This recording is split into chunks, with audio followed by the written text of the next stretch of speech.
It was asked a question. It was asked about Ehyeh, Asher Ehyeh. Was a response given to Moses when he spoke to the burning bush. Now, how is this translated in the Amharic Bible? Which is a good question, but first of all, you heard that the Tetragrammaton is unholy satanic, and this was some question that came in from one of the viewers, Mr. Material. So our response was that Ehyeh, Asher Ehyeh, Ehyeh, Asher Ehyeh, it means I am that which I am. This is what means actually I am that which I am. It's Ehyeh, Asher Ehyeh, what was said in Exodus 3 and 14. As we have been teaching for many years, Yahweh, or the Yod-Heh, Waw-Heh, or Yod-Heh, Waw-Heh, or Yod-Heh, Vaw-Heh, does not mean I am that I am. But still, a lot of folks, they will go off and say, yes, it means that. And they, a lot of these Christian, so-called, and Jewish material is very dubious. That's why you have to go into the languages for yourself. So Yahweh, or the YHWH, does not mean I am that I am. It's really the Ehyeh, or the Ehyeh, Shara Ehyeh, or the Ehyeh, Asher Ehyeh. Now, it actually means Yahweh. Yahweh means he who is who he is, or more correctly from the Ethiopic code, he, the living one, the one who causes life, is the living one who causes to live or causes life. Now, as far as the Yod-Heh, Waw-Heh, or the Tetragrammaton being satanic, well, that's a crock right there. It's a Satanist rumor and lie that's being pushed. Now, the Tetragrammaton, this whole characterization of it, as the Tetragrammaton means the 4 letters, but as we explained in other lectures, there's actually a Trigrammaton, Yahweh, without the final Hey, and there's also a Bigrammaton, or the Yod and the Hey, Yah, which is Yah, and then also there's a Unigrammaton, or a Unigram, which is Yah. That's a little bit more, that's like advanced Ethiopic metaphysical Torah Bible studies. But now the name, the Tetragrammaton, is a Greek name. So there's a lot of loss in translation, like there's a lot of lost ones who are lost in translation. Now, maybe that's where the Satanism crept in through the Greeks, because you know the Greeks were very childish, you understand, on the metaphysics. And many of the early Christian writers like Clement of Alexandria and others, they bore witness and they testified to the childishness of the Greek mind.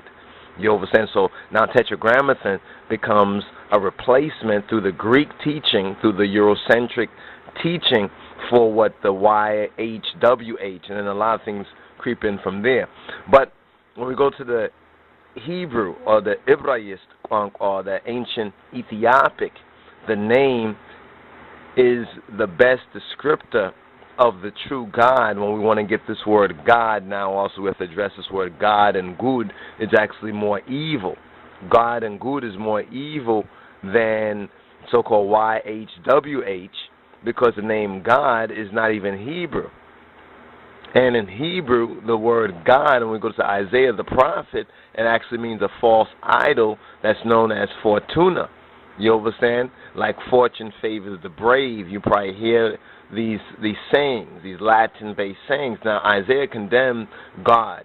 Isaiah, the prophet Isaiah, condemned the God, or God, the good, which is the false idol of the heathen, or the Goyim, that some Israelites, really many Israelites, had worshipped and then lost their very souls, lost their very way, and got trapped, you understand, in Satan's matrix. Now, when we are speaking English, the words Lord and God are actually far more evil and corrupt than the so-called YHWH. So that lie that's going around about the YHWH being satanic, and some people trying to strain the eye at a gnat and trying to find Satanism, is all a part of the loss and mistranslation and the misappropriation of our culture, our stolen legacy. Now the problem is that they know, or at least have a good idea as to what it really means, because it's the Ethiopic that has the true ancient biblical Hebrew keys, or it's the Ethiopic, or the Qedus, that cracks the code. So this is just a quick answer response about the Ehyeh, Shara Ehyeh, or the Ehyeh, Asher Ehyeh. And is Asher like Ashe in West Africa, in the Yoruba culture? Is there some connection between Asher, like the tribe and the part of speech in the Hebrew, Asher and Ashe.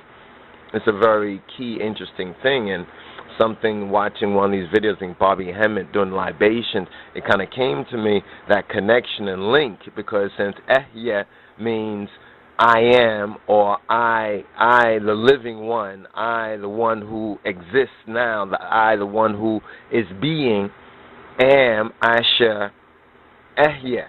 So Ashe is said when certain so-called deities or ancestors are mentioned in certain West African libations in the very same metaphysical scientific way, according to the so-called science and the scientia, Greek word, actually Latin word, scientia. In the Greek, they say gnosis or gnosis. In the Latin, scientia means knowledge. So when we talk about do the knowledge or do the science, science is knowledge. So that means knowing, and what we need is the full knowledge of it. So there's a partial interpolation that's taken as a full knowledge when they say Yahweh means the I am that I am. These are non-Hebrew speakers and non-Ethiopic students who are looking into the English, and from an English perspective, which is another way of lost in translation, because look at this. They keep Abraham's name in there. They keep other people's names in there, and place names in there, and other kind of names in there of people and places, but they take the name of the Most High, and when they do put it in the King James Bible, they put it in a Germanic misinterpretation, adding a V sound to a Y sound because of the German, European, and Ashkenazi lisp. This is why they pervert many of the letters, and the modern Hebrew is really a perversion from the true ancient Shemitic or Ethiopic roots. So just to wrap up and summarize, it's Ehyeh or Ehyeh, Asher Ehyeh, which means I am, I in the sense of I, the one who exists, I, the one who live, am the one who is living. This is what Yahweh described himself to Moses, to Moses, as. Now, when Moses went to the people, he was told to tell them that the Ehyeh, I who the one who is. So when Moses representing him didn't say, well, I am that one, because they'll say, Moses, you're crazy. You say you spoke to the God of the Hebrews. Now you're saying you are the God of the Hebrews. But, you know what I mean? So he didn't go that way. Instead of saying Ehyeh, he said Yah, which according to the Hebraic logic, once we have those Ethiopic keys, it makes perfect sense. But when you're coming from a Gentile, Western misunderstanding, you know, the fools who don't know Hebrew, true biblical Hebrew, because they can't know true biblical Hebrew, they can't learn true biblical Hebrew from the Ashkenazis, you understand? Only the ones who have been dabbling with the Ethiopic, but not telling ones, well, the reason that they're able to read this biblical Hebrew that's not their own language and to claim it as their own is because the Ethiopic or the Qedus being truly a living language. It's another trick they play on you. They say that Ethiopic is a dead language, but actually it's a living language.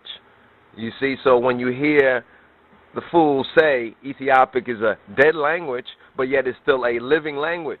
You see, so it's a mind trick, a distraction that they play with you. But this is very key because there's been ones and ones, some of the subscribers asking certain questions and even making certain statements which really has to be addressed.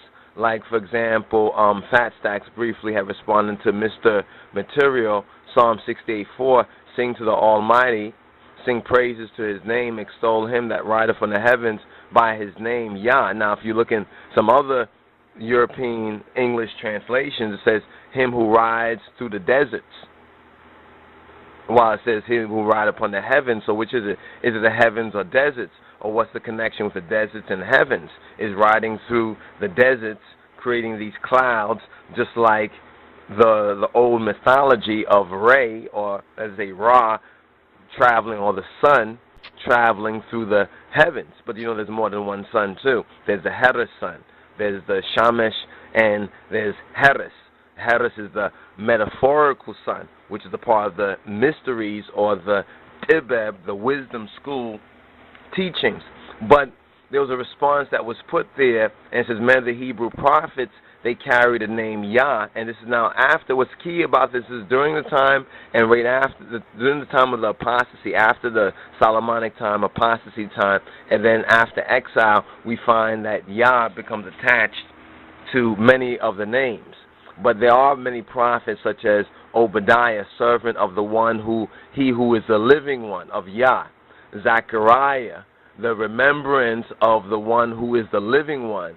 Yeshayahu, the salvation, the Shua, Shaya of the one who is alive, one's living one. Zephaniah, that Yah, the living one, either hides or the hiding of he who is the living one. And then there's the phrase, hallelujah. And remember, Yah here is either, depends on which particular scroll you're looking at, either it's a bigrammaton or it's a unigram. One means praises to the one who is the living one.